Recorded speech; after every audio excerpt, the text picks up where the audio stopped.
ज़िंदगी में चंद दोस्त बनाएं, बेशक ऐसे दोस्त हों कि जो आपकी इन उंगलियों की गिनती में भी आ जाएं, लेकिन इतने मुखलिस हों कि आपकी हंसी का बायस भी वही बनते हों और दुखी दर्द का सहारा भी वही बनते हों। किसी भी मैदान में खो जाने पे जिस शख्स को आप सबसे पहले आवाज़ देते हो वो आपका दोस्त हो, उसको आप बुला लिया करें। मेरे भी इसी तरह सिर्फ़ मुख्तसर दोस्त हैं, शायद मेरे हाथ की जितनी उंगलियां हैं वो भी उसकी गिनती में भी वो नहीं आते। इसी तरह मेरे भी चंद दोस्त हैं, लेकिन इंतहाई मुखलिस दोस्त हैं। बग़ैर देर किए तारफ़ करवाता हूँ आपका अपने बड़े ही प्यारे दोस्त थे जो कि हमें छोड़ के सऊदी अरब जा चुके हैं, लेकिन साल में एक दफ़ा आते हैं तो बड़ी खुशी होती है, बड़ी मुसरत होती है और हम ये डिस्कस करते रहते हैं कोई इस तरह का काम बने कि यार फिर से इकट्ठे हों।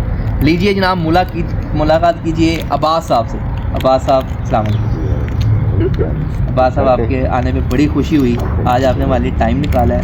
वही दोस्त जो हर वक्त आपके साथ होते हैं, तब शायद आपको उनकी कदर व कीमत महसूस नहीं हो पाती, लेकिन वो जब दूर चले जाते हैं तो आपको उदासियाँ छा जाती हैं और फिर आप मुलाकात के लिए वक्त तलाश करते हैं कि यार वो मुझे मिल जाए तो दिल की जो प्यास है और जो दिल की तमन्ना है और आंखों की जो दीदार की तलब है वो पूरी हो जाए। ये वही दोस्त होते हैं कि जिनको देखने से आप एक दिन एकदम खिलखिला उठते हैं और महफिल सजा लेते हैं। उन्हीं दोस्तों में से एक हमारे दोस्त अब्बास साहब। अब्बास साहब से हमारा दोस्ती का सिलसिला तो खैर बहुत पुराना है। 2009 में जब हमारा फ़र्स्ट ईयर में एडमिशन हुआ तब से मेरी और अब्बास साहब की कहानी शुरू होती है। लेकिन अब्बास साहब की ज़िंदगी से जो सीखने वाली बातें हैं वो ये हैं कि चाहे बातें मुखालिफ जितनी भी तेज़ हो, चाहे लोगों की तुर्श बातें खट्टे दही की तरह जितनी भी खट्टी हों, चाहे जो पानी कड़वा पानी होता है उससे भी ज़्यादा कड़वी बातें हों, किसी की बातों में आके अपनी मंजिल का जो तयन है उसको फेरा नहीं जा सकता। इनको भी कहा गया कि इसने क्या पढ़ना है, इसको कहीं मजदूरी पे डाल दो, कहीं और डाल दो, पर इस बंदे के ज़हन में एक अपनी मंजिल थी जिसको इन्होंने जारी रखा और आज ये माशाल्लाह एक अच्छी डेजिग्नेशन के साथ सऊदी अरब में एक अच्छी पे के साथ वहाँ पे रह रहे हैं। इनके साथ इनके ऊपर मर्डर अटैम्प्ट भी की गई, इनके इस हालात बड़े ख़राब हुए, घर में बड़े मसले मसाइल आए, लेकिन इन्होंने किसी चीज़ को इशू नहीं बनाया। उसके अलावा इन्होंने एक दफ़ा बाहर जाना था, बाहर जाने के लिए इन्होंने तगदो की, डॉक्यूमेंट्स जमा करवाए, लेकिन वो स्कीम ही ख़त्म हो गई, जिसकी वजह से इनको मैट्रिकुलेशन दोबारा करनी पड़ी, इंटरमीडिएट दोबारा करना पड़ा।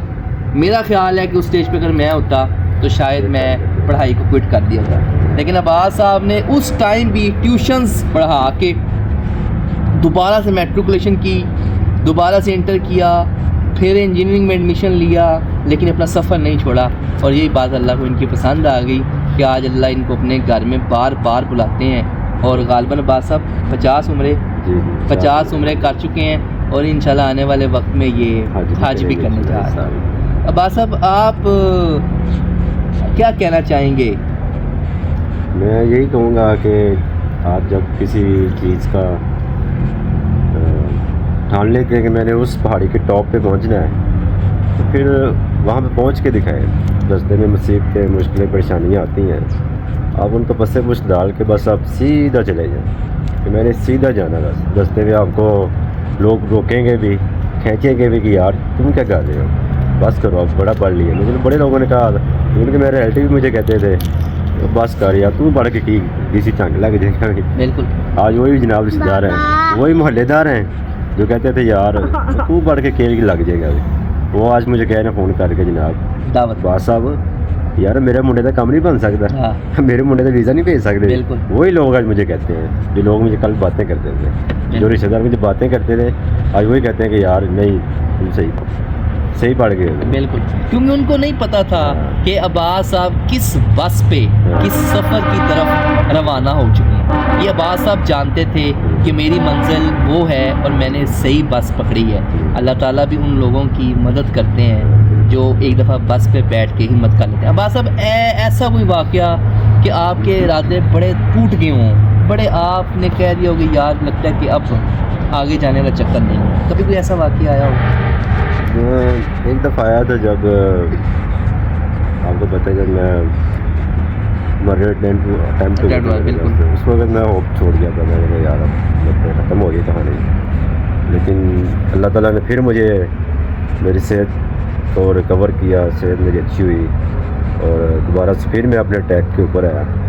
वो लम्हा ऐसा था कि मुझे लग रहा था कि बस अपने चंद दिन ही बाकी हैं मेरे, तो बस वो अल्लाह ताला ने हिम्मत दी, मुझे सेहत दी और दोबारा मैं अपने ट्रैक के ऊपर आया। ये जिस मेहनती शख्स के साथ मैं बैठा हुआ हूँ दोस्तों, ये वो शख्स हैं कि जो यूनिवर्सिटी में आते हैं और मुझे कहते हैं उमर भाई मैं सुबह सुबह रोटी घर से बांध लाया था और बाद लॉन में पार्क में बैठ के मैंने रोटी खा ली है, गुजारा चला लिया है, बस ठीक हो गया है। ये नहीं कि अचार के साथ रोटी खाता, अचार के साथ भी घर में अब्बास साहब ने रोटी खाई, घर से पराठा लाया, वहाँ से अचार से रोटी खाई। यूनिवर्सिटी में भी आके इन्होंने कोई अपनी हवाएं नहीं बदली। अक्सर लोग यूनिवर्सिटी में जाके अपने तौर तवार बदल लेते हैं, लेकिन इनकी इखलाकियात, मोहब्बत सब कुछ वैसे रही और इन्होंने सबसे बढ़ के हमें आज तक ना छोड़ा। ऐसे हमारे साथ बंदे कि हमें छोड़ा नहीं इन्होंने और बड़ी अच्छी हमारी दोस्ती जारी। आज हमारे दरमियान हमारे बड़े प्यारे दोस्त, वो हमारा टीम का ग्रुप बनता है, वकार साहब आज हमारे दरमियान मौजूद नहीं है, किसी मसरूफियत की वजह से वो मसरूफ़ हैं, नहीं तो शायद ये जो हमारे लब मुस्कुरान रहे वो हों तो फिर ज़रा एक शुगल का सिलसिला चलता रहता है। हाँ, हम मुस्कुराते रहते हैं। तो अब्बास साहब यहाँ आए थे, चंद दिन के लिए अब्बास साहब यहाँ पे हैं, इसके बाद जाएंगे अगले साल, फिर हम इनका डोल मक्का करेंगे इंशाल्लाह, क्योंकि फिर इनकी शादी हो जाएगी इंशाल्लाह। बाकी आप मेहनत करें, अल्लाह ताला ज़रूर आपकी मदद करता है, अपने माँ बाप की खिदमत करें। आज जो कुछ भी होगा अल्हम्दुलिल्लाह ये क्रेडिट सारा मेरे माँ बाप को जाता है, तो बस मेहनत करें और मेहनत का दामन बनना छोड़े साथ, और साथ साथ अपने माँ बाप की लाजमी दुआएं लें, उनकी खिदमत करें, मंजिलें आसान हो जाए। दोस्तों आज के वीलॉग के अंदर हमारी जो बैठक थी वो अब्बास साहब के साथ थी, जो कि ना सिर्फ मेरे एक दोस्त थे बल्कि मेहनत और मुशक्क़त की एक ज़िंदा मिसाल हैं। और मैं आपको लिटरली ये बता सकता हूँ, जिस बंदे को हमने देखा होता है, जिस बंदे के साथ वक्त गुजारा होता है, उसकी जो तफसील हम बता सकते हैं वो हम किसी कहानी को पढ़ के, किसी करैक्टर को लेके नहीं बता सकते हैं। मैं आपको बता रहा हूँ वल्लाह इन्होंने हर तरह के हालात बर्दाश्त किए हैं और मुझे खुद भी लगता था मंडियों में भी काम किया इन्होंने, सड़कों में भी इन्होंने काम किया है मजदूरी का। और मुझे लगता था, मैं कहता था यार अब्बास साहब का पता नहीं क्या बनेगा। एक दफ़ा की बड़ी प्यारी बात है, चलते चलते मेरे ज़हन में बात आ गई। अब्बास साहब जिस यूनिवर्सिटी से इन्होंने इंजीनियरिंग की, तो मुझे कहने लगे मैं उमर साहब वहाँ एडमिशन लेने का सोच रहा हूँ, मैं ले लूँ। तो मैंने कहा अब्बास साहब बुरा ना मनाएं या आपकी दिल आज़ारी ना हो, उनकी फ़ीस पहले कम थी लेकिन अब बहुत ज़्यादा हो गई है। पहले 60,000 थी तो अब 1.5 लाख हो गई है DDP की वजह से। वो डुअल डिग्री उनका प्रोग्राम शुरू हुआ था। तो अब्बास साहब मैं कहता हूँ चलें आप कर लें अप्लाई, लेकिन आप जहन में कोई और भी रखें। आप हैरान होंगे, बल्कि मैं तो बहुत हैरान हुआ जब मुझे चंद हफ्ते बाद अब्बास साहब की कॉल आई कि उमर साहब मेरा एडमिशन हो गया और 100% स्कॉलरशिप पे हो गया, बल्कि वो कुछ पैसे भी आपको देते थे, 10,000 बल्कि 10,000 स्टाइपेंड, इन्हें पैसे भी मिलते थे। तो मैं उस टाइम मैंने कहा गुल साहब आप किसी का तयन नहीं कर सकते, आप नहीं कह सकते कि ये जाएगा नहीं जाएगा, क्योंकि जिसका अल्लाह ऊपर बैठा हुआ है वो वसीले बनाने वाला है, डायरेक्शन वो सिमतें वो फैसला करता है। हम लोग कौन होते हैं फैसला करने वाले? अल्लाह ताला ने अब्बास साहब को फिर वहाँ से भी निकाला, फिर DDP प्रोग्राम में, फिर डुअल डिग्री प्रोग्राम हुई, गोल्डन कास्ट यूनिवर्सिटी की भी डिग्री मिली और दूसरी डिग्री भी मिली और अल्लाह ने इनको भी बड़ा नवाजा।